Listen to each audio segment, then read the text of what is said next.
আল্লাহর নবী বললেন, চাচি আম্মা, আজকে রাত্রে আমি একটা স্বপ্ন দেখেছি। স্বপ্নটার ব্যাখ্যা হলো আল্লাহর রাসূল বলেন, চাচি আম্মা, আমি এমন একটা স্বপ্ন দেখেছি।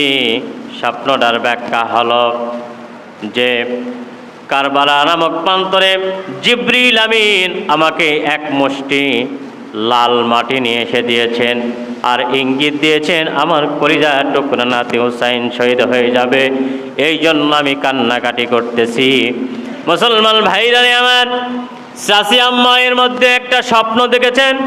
স্বপ্নের ব্যাখ্যা জানার জন্য নবীজির কাছে যেয়ে দেখেন নবীজি কান্দেন। চাচি বলেন, ভাতিজা, আমি একটা স্বপ্ন দেখেছি, স্বপ্নটার ব্যাখ্যা বলবেন। নবীজি বললেন, চাচি কি স্বপ্ন দেখেছেন বলেন। চাচি বললেন, ভাতিজা, আমি আজকে স্বপ্ন দেখলাম তোমার শরীর থেকে এক টুকরা গোস্ত কে যেন এনে আমার হাতে সর্বপ্রথমে দিয়েছেন। সুবহান। তোমার শরীর থেকে এক টুকরা গোস্ত নিয়ে এসে আমার হাতে দিল কে যেন। এটা বুঝলাম না, এটা স্বপ্নের তাবির কি, স্বপ্নের ব্যাখ্যা কি? মুসলমান ভাইরা আমার, এই সময় আল্লাহর নবী বিশ্ব নবী আখিরি পয়গম্বর রাহমাতুল লিল আলামিন বলেন, চাচি আম্মা, আপনি যে স্বপ্ন আজকে দেখেছেন, আমিও তো আজকে এই স্বপ্ন দেখেছি। জিবরিল আমিন এক মুষ্টি লাল মাটি নিয়েছে কারবালার প্রান্ত থেকে আমার হাতে দিলেন। এর ব্যাখ্যা হলো, এটার ব্যাখ্যা হলো, আপনার স্বপ্নের ব্যাখ্যা হলো আমার মা ফাতেমা রাদিয়াল্লাহু তাআলা আনহার ঘরে যেই সন্তান জন্মগ্রহণ করবে, ওই সন্তানটা সর্বপ্রথম আমার হাতে আসবে, আমি কোলে নেব, আমার থেকে সর্বপ্রথম আপনার কোলে আমি উঠাই দিব। সুবহান। আপনার ব্যাখ্যার তাবির হলো আমার ফাতেমার গর্ভে যে সন্তান জন্মগ্রহণ করবে, এই সন্তানটা আমি সর্বপ্রথম কোলে নিব, এরপরে আপনার কাছে আমি উঠাই দিব। এটা তাবির হলো যে আমি আপনাকে আমার কলিজার টুকরা নাতিকে আপনার কোলে উঠাই দিব। মুসলমান ভাইরা আমার, এরপরে চাচি জিজ্ঞাসা করে, মুহাম্মদ, তুমি যে স্বপ্ন দেখেছ লাল বর্ণ মাটি তোমার হাতে জিবরিল আমিন দিয়েছে, কারণ কি? আল্লাহর নবী বিশ্ব নবী আখিরি পয়গম্বর বলেন, চাচি আম্মা, এটার ব্যাখ্যা হলো এই যে কারবালা নামক প্রান্তরে যে মাটিটা জিবরিল আমিন আমার হাতে নিয়ে এসেছেন, এটা হলো লাল মাটি, অর্থাৎ এই লাল মাটির সঙ্গে রক্ত মিশ্রিত, রক্ত মাখা এই মাটি। এর রক্ত কার রক্ত? হে ভাতিজা, এই রক্তটা কার? আল্লাহর নবী বিশ্ব নবী বললেন, চাচি আম্মা, এই রক্তটা হলো কারবালা নামক প্রান্তরে আমার ইন্তেকালের পরে আমার কলিজার টুকরা নাতি হুসাইন যখন এরকমভাবে কুফাবাসীরা তাকে চিঠি দিবে যাওয়ার জন্য, তাকে বারবার যখন যাওয়ার জন্য এরকম প্রস্তাব দিবে, আমার নাতি কুফাতে যাওয়ার সময় কারবালা নামক প্রান্তরে এসিদের বাহিনী তারা এরকম কাফেরদেরকে দিয়ে আমার কলিজার টুকরা নাতি হুসাইনকে শহীদ করে দিবে। তারা শহীদ করবে, সেই শহীদের রক্তের মাটি জিবরিল আমিন আমার হাতে নিয়ে এসে ইঙ্গিত দিয়েছেন। মুসলমান ভাইরা আমার, চাচি বললেন, মুহাম্মদ, এত বড় সাহস কার হবে আপনার কলিজার টুকরা নাতি হুসাইনকে শহীদ করবে? আমার তো বিশ্বাস হয় না। আল্লাহর রাসূলের পরে খলিফা হয়েছিলেন আবু বকর, তারপরে হযরত ওমর, তারপরে ওসমান, তারপরে আলী, এরপরে মুআবিয়া রাদিয়াল্লাহু তাআলা আনহু, আল্লাহর রাসূলের একজন বড় সাহাবী কাতেবে ওহী ছিলেন, যিনি আল্লাহর রাসূলের ওহী লিখতেন, যাকে কাতেব, কাতেব মানে লেখক, ওহী মানে ওহী লেখক, কাতেবে ওহী। নবীজির ওহীর লেখক ছিলেন মুআবিয়া রাদিয়াল্লাহু তাআলা আনহু।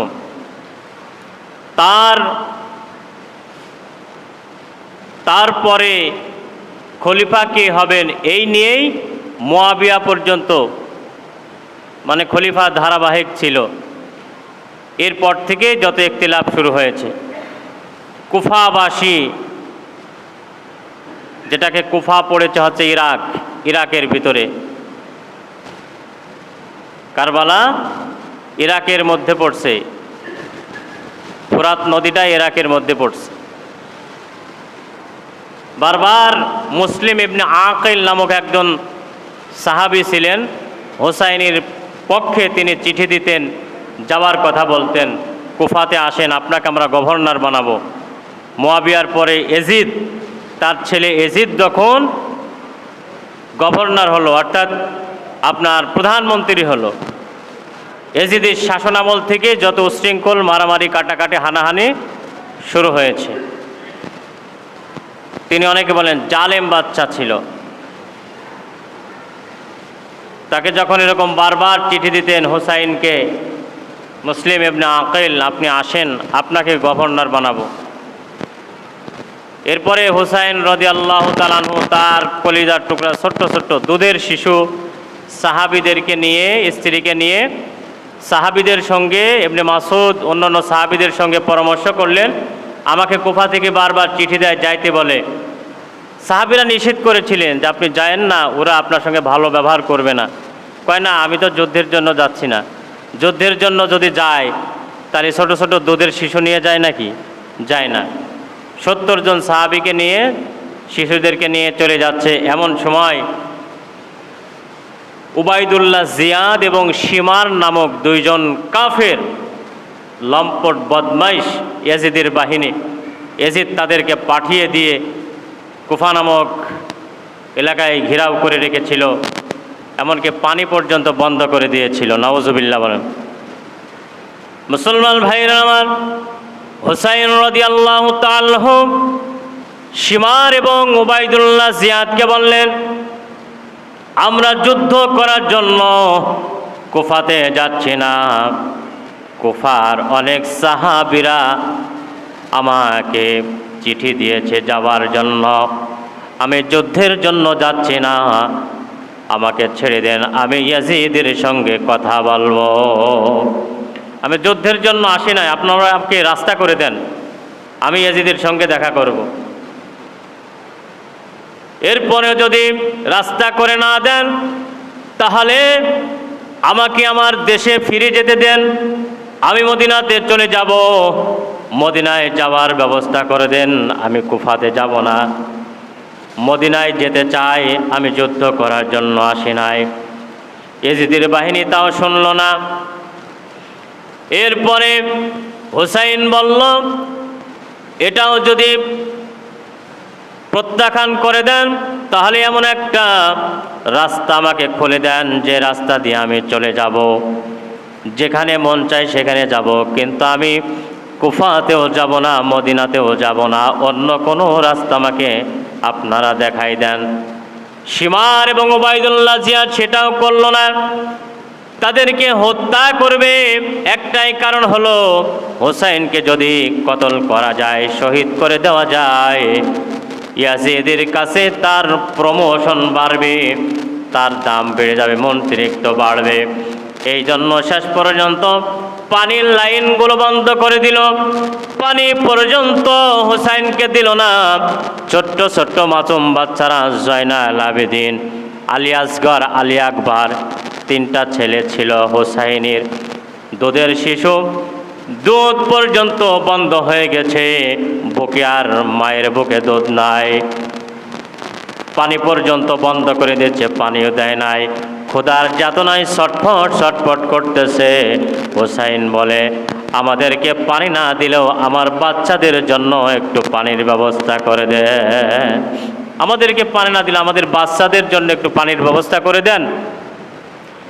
কিন্তু কাফের শিমার এবং উবাইদুল্লাহ জিয়াদ শেষ পর্যন্ত সব কিছু প্রত্যাখ্যান করে দিল। না না, তোমাদেরকে ইয়াজিদের কাছেও যেতে দিব না, মদিনাতেও যেতে দিব না, অন্য কোথাও যাইবা সেটাও হবে না, চতুর্দিকে ঘেরাও করে রেখেছি।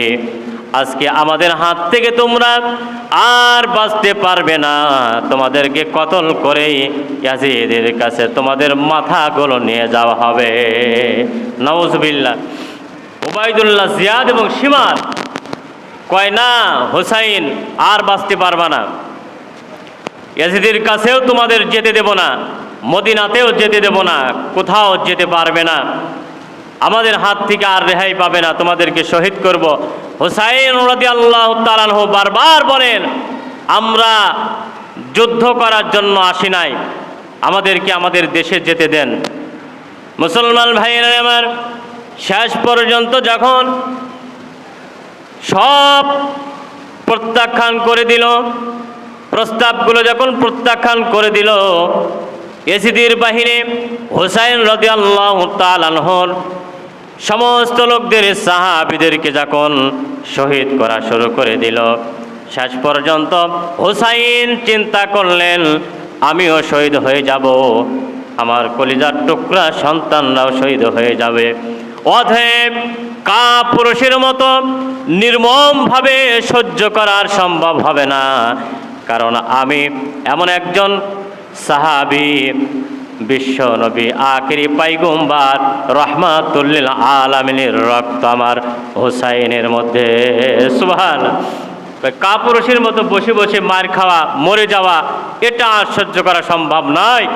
হুসাইন চিন্তা করলেন আমি তো এমন একজন মানুষের, এমন একজন পয়গম্বরের রক্ত আমার শরীরে রয়েছে, যিনি সমস্ত নবীদের নবী, সমস্ত পয়গম্বরের পয়গম্বর, যার ব্যাপারে আল্লাহ রহমাতুল লিল আলামিন কুরআনুল কারীমে ঘোষণা করেছেন, সে রহমাতুল লিল আলামিনের নাতি।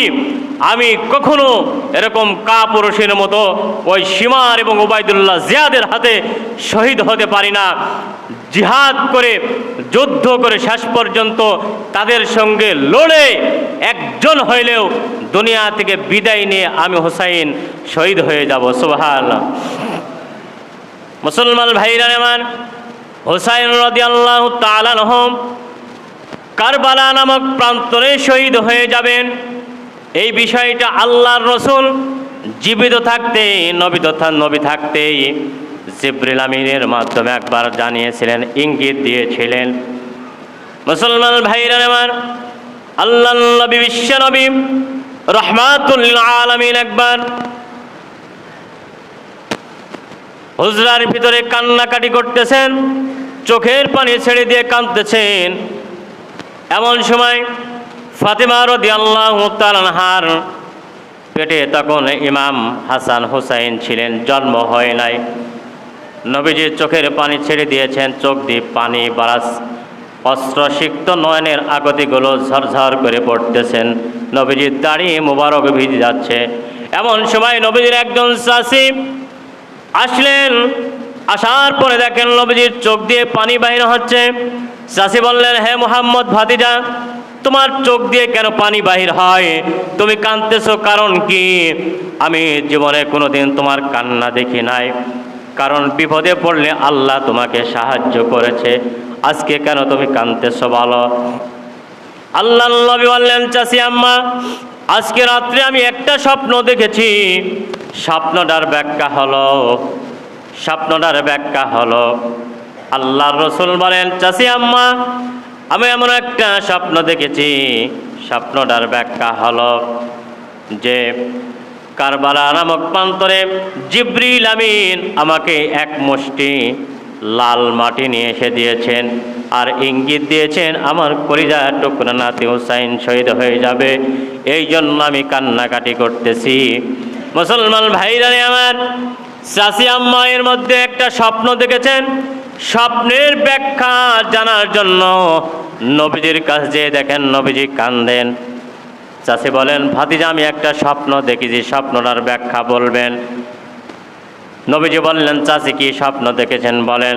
চাচী বললেন, ভাতিজা, আমি আজকে স্বপ্ন দেখলাম তোমার শরীর থেকে এক টুকরা গোস্ত কে যেন এনে আমার হাতে সর্বপ্রথমে দিয়েছেন। সুবহানাল্লাহ। তোমার শরীর থেকে এক টুকরা গোস্ত নিয়ে এসে আমার হাতে দিল কে যেন, এটা বুঝলাম না, এটা স্বপ্নের তাবির কি, স্বপ্নের ব্যাখ্যা কি?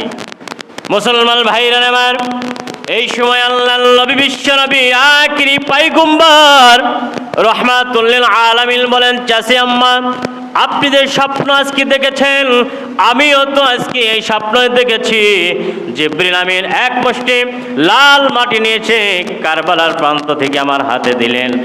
এর ব্যাখ্যা হলো, এটার ব্যাখ্যা হলো, আপনার স্বপ্নের ব্যাখ্যা হলো আমার মা ফাতেমা রাদিয়াল্লাহু তাআলা আনহার ঘরে যেই সন্তান জন্মগ্রহণ করবে ওই সন্তানটা সর্বপ্রথম আমার হাতে আসবে, আমি কোলে নেব, আমার থেকে সর্বপ্রথম আপনার কোলে আমি উঠাই দিব। সুবহান। আপনার ব্যাখ্যার তাবির হলো আমার ফাতেমার ঘরে গর্ভে যে সন্তান জন্মগ্রহণ করবে এই সন্তানটা আমি সর্বপ্রথম কোলে নিব, এরপরে আপনার কাছে আমি উঠাই দিব। এটা তাবির হলো যে আমি আপনাকে আমার কলিজার টুকরা নাতিকে আপনার কোলে উঠাই দিব। মুসলমান ভাইরা আমার, এরপরে চাষি জিজ্ঞাসা করে, মুহাম্মদ তুমি যে স্বপ্ন দেখেছ লাল বর্ণ মাটি তোমার হাতে জিবরিল আমিন দিয়েছে, কারণ কি?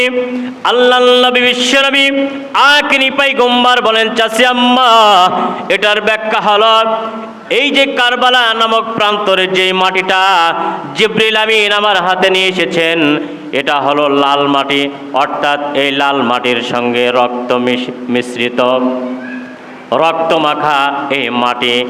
এর রক্ত কার রক্ত? হে ভাতিজা, এই রক্তটা কার? আল্লাহর নবী বিশ্ব নবী বললেন, চাচি আম্মা এই রক্তটা হলো কারবালা নামক প্রান্তরে আমার ইন্তেকালের পরে আমার কলিজার টুকরা নাতি হুসাইন যখন এরকমভাবে কুফাবাসীরা তাকে চিঠি দিবে যাওয়ার জন্য, তাকে বারবার যখন যাওয়ার জন্য এরকম প্রস্তাব দিবে, আমার নাতি কুফাতে যাওয়ার সময় কারবালা নামক প্রান্তরে এসিদের বাহিনী তারা এরকম কাফেরদেরকে দিয়ে আমার কলিজার টুকরার নাতি হুসাইনকে শহীদ করে দিবে, তারা শহীদ করবে। সেই শহীদের রক্তের মাটি জিবরিল আমিন আমার হাতে নিয়ে এসে ইঙ্গিত দিয়েছেন। মুসলমান ভাইরা আমার, চাচি বললেন, মুহাম্মদ এত বড় সাহস কার হবে আপনার কলিজার টুকরা নাতি হুসাইনকে শহীদ করবে? আমার তো বিশ্বাস হয় না। আল্লাহর নবী বিশ্ব নবী বললেন, চাচি আম্মা সেই মাটিটা আমি তোমাকে দেখাইতে চাই। আল্লাহর নবী মাটিটা নিয়ে এসে চাচিকে দেখাইলেন, চাচি দেখেন এই মাটিটা কারবালার মাটি জিবরিল আমিন আমার হাতে দিয়েছে, জিবরিল আমিন আমার হাতে দিয়েছেন কারবালার সেই মাটি। মুসলমান ভাইরা আমার, অনেক ইতিহাস কারবালার। ইমাম হুসাইন মাথা নত করে নাই, ইমাম হুসাইন কাফেরদের কাছে বাতিলের কাছে মাথা নত করে নাই। এই জন্য কোরআনে আল্লাহ বলেন, ইন্নাল্লাযীনা ক্বালু রাব্বুনাল্লাহ সুম্মা ইসতাকামু। আল্লাহ বলেন যেই ব্যক্তি তার অন্তরের ভিতরে আল্লাহর মহাব্বত এনেছে, একমাত্র বলেছে যত বিপদে পড়েছে আর বলেছে একমাত্র আমার রব আল্লাহ, এর ওপরে যারা বিশ্বাস করেছে আল্লাহ বলেন তাদের জন্যই আমি আল্লাহ জান্নাত দিয়েছি। সুবহানাল্লাহ। যারা একমাত্র বলে আল্লাহ আমার রব, বিপদে আপদে মুসিবতে সব সময়ের জন্য আল্লাহকে তারা মহাব্বত করেছে, ইউহিব্বুনাহুম কাহুব্বিল্লাহ, আল্লাহর মহাব্বত তাদের অন্তরে এনেছে, এর কারণে আল্লাহ বলেন তাদের জন্যই আমি আল্লাহ জান্নাত রেখে দিই, তাদেরকে জান্নাত দিব। মুসলমান ভাইরা আমার, ইমাম হুসাইন রাদিয়াল্লাহু তাআলা আনহু বাতিলের কাছে মাথা নত করেন নাই, জীবন দিয়েছে, শহীদ হয়ে গেছে, এরপরেও বাতিলের কাছে মাথা নত করেন নাই। এটাই হলো আমাদের মুসলমানদের শিক্ষা, হলো আমরা মুসলমানের জাত, আমরা ইমাম হুসাইনের বংশধর, হুসাইনের রক্ত আমাদের শরীরের ভিতরে আছে, এই জন্য কোনো বাতিলের কাছে আমরাও মাথা নত করতে রাজি না, ঠিক কিনা? আমরা হুসাইনের বংশধর, হুসাইনের রুহানি সন্তান, আমরাও কোনো বাতিলের কাছে, ইসলাম বিরোধী শক্তির কাছে মাথা নত করতে পারি না। মুসলমান কোনোদিন কাফের, ইয়াহুদি, নাসারা, খ্রিস্টানদের কাছে মাথা নত করে না। এক বিন্দু পরিমাণ ঈমান থাকতে কোনো বাতিলের কাছে মুসলমান মাথা নত করে না। ঠিক না বেঠিক ভাইয়ের আমার? যদি হুসাইনের রোহানি সন্তান হয়ে থাকে, আর যদি হুসাইনের রক্তের সঙ্গে গাদ্দারি করে থাকে, তাহলে নাস্তিকতা সম্ভব, এরকম মুনাফিকি করা সম্ভব, মুরতাদগিরি করা সম্ভব। ঠিক না বেঠিক ভাইয়ের আমার? মুসলমান হওয়ার পরেও নাস্তিক হয়, মুসলমান হওয়ার পরে মুরতাদ হয়, মুসলমান হওয়ার পরে মুসলমানদের বিরোধিতা করে, বেধর্মীদের পক্ষ নেয়। মুসলমান হওয়ার পরেও ইসলাম ধর্ম ভালো লাগে না, মুসলমান হওয়ার পরেও আল্লাহ রসুলের সুন্নতকে ভালো লাগে না, মুসলমান হওয়ার পরে আল্লাহর আদেশকে ভালো লাগে না, মুসলমান হওয়ার পরেও কোরআনকে যাদের ভালো লাগে না, মুসলমান হওয়ার পরেও যাদের ইসলামকে ভালো লাগে না, বুঝতে হবে এরা মুসলমান নামের কলঙ্ক। এবং হুসাইনের রুহানি সন্তান তো দূরের কথা, হুসাইনের রক্তের সঙ্গে বেঈমানি করেছে। ঠিক না বেঠিক ভাইয়ের আমার? এরা হচ্ছে গাদ্দার। সে যে মুসলমান তার মনে নাই, মুসলমানদের বিরুদ্ধে কথা বলে।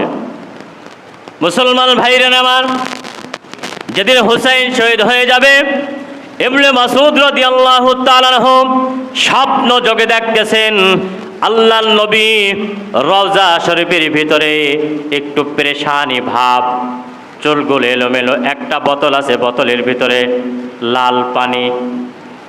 আল্লাহর নবী ইবনে মাসউদকে বলেন, হে মাসউদ, তুমি মদিনাতে ঘুমিয়ে আছো, আমার কলিজার টুকরা নাতি ইমাম হুসাইন কারবালায় শহীদ হয়ে গেছে। হে ইবনে মাসউদ, তুমি মদিনাতে শুয়ে আছো, অথচ আমার কলিজার টুকরা সন্তান হুসাইন কারবালার প্রান্তরে শহীদ হয়ে গেছে। প্রমাণ হলো, দেখো এই যে আমার পাশে একটা বোতল আছে, বোতলের ভিতরে লাল পানি দেখতেছো, এইটা হলো আমার হোসাইনের সীমার। যখন আমার হোসাইনের মাথাটা কাটে, জিবরিল আমিন বোতল নিয়ে হোসাইনের শরীরের রক্তগুলো বোতলে ভরে আমি রসুলের রওজায় পাঠিয়ে দিয়েছে। সুবহানাল্লাহ। ইমাম হোসাইনের রক্ত আমার কাছে জিবরিল আমিন রওজা শরীফে পাঠিয়ে দিয়েছেন। মুসলমান ভাইরা আমার, এই জন্য কারবালা নামক প্রান্তরে যে ঘটনা ঘটেছিল, মুসলমানদের শিক্ষা, ধৈর্যের শিক্ষা, মুসলমানদের ইমানি শিক্ষা এখান থেকেই আল্লাহ এবং আল্লাহ রসুল দিয়ে দেয়। ঠিক না বেঠিক ভাইরা আমার? অথচ আমরা আজকে ইমাম হোসাইনের আমরা বংশধর অনেকে দাবি করি, কিন্তু দেখেন যে একটা শ্রেণীর লোক আছে শিয়া, যাদেরকে বলা হয় শিয়া। এই শিয়ারা এই পুরো একটা মাস, মুহররম মাস, শিরক এবং বেদাত যত প্রকার আছে, আজকের দিনে তারা দেখবেন রাস্তায় মিছিল করবে, ছুরি দিয়ে নিজের গাও এরকম ছুরি দিয়ে কাটবে, ব্লেড দিয়ে কাটবে, চাবুক মারবে, ইয়া হুসাইন ইয়া হুসাইন, তারা এইভাবে স্লোগান দিতে থাকবে, চাবুক মারবে। এগুলো সম্পূর্ণ ইসলাম পরিপন্থী কাজ, ইসলাম নিষেধ করে, ইসলাম সমর্থন করে না। হয়তো দেখবেন একদিনও নামাজও পড়ে না, সুন্নত নাই। আর শিয়াদের নামাজ তো আমরা দেখেছি যে শিয়ারা 2 ওয়াক্ত না 3 ওয়াক্ত নামাজ পড়ে। ওই মোহাম্মদপুর একটা মসজিদ আছে, শিয়া মসজিদ, মাগরিবের আজান হয়েছে, প্রথমে বুঝি না, ওইদিকে গেছি, মনে করছি মনে হয় মাগরিবের আজান হয়ে গেছে, নামাজ পড়ে যায়, মসজিদ দেখা যায়, হায় হায়, যাই দেখি যে একটা লোক দারোয়ান দাঁড়ায় রয়েছে, দারোয়ান মসজিদ তালা দেয়া, মাগরিবের আজান হয়েছে, নামাজ হবে না? আমাকে নামাজ আসরের সময় হয়ে গেছে, মাগরিবের নামাজ আসরের সময় পড়ছে, ওরে একবারে 1 ওয়াক্ত 2 ওয়াক্ত 3 ওয়াক্ত নামাজে 1 ওয়াক্তে পড়ে জায়গা তালা দেয়া। সেখানে পরে দেখলাম যেখানে শিয়া মসজিদ লেখা আছে, শিয়া মসজিদ, সেখানে ইমাম হাসান হুসাইনের ছবি দেওয়া আছে, আলীর ছবি দেওয়া, ফাতেমার ছবি দেওয়া, ছবি দিয়ে রাখছে সব। এটা ইমাম হুসাইন, হাসান, আলী, মা ফাতেমা এইভাবে দিয়ে রাখছে, ছবি দিয়ে রাখছে মসজিদে। এই শিয়ারা এই ধারণার শিরক এবং বিদআত কাজগুলো এই মুহররম মাসে করে থাকে, এইগুলো ইসলাম সমর্থন করে না। মুসলমান ভাইরা আমার, এ হলো কারবালা নামক প্রান্তরের এই মুহররমের 10 তারিখে ঘটেছিল ইমাম হোসাইন এবং 70 জন সাহাবীকে শিমার এবং উবাইদুল্লাহ জিয়াদের নেতৃত্বে এজিদের বাহিনী তারা শহীদ করেছে।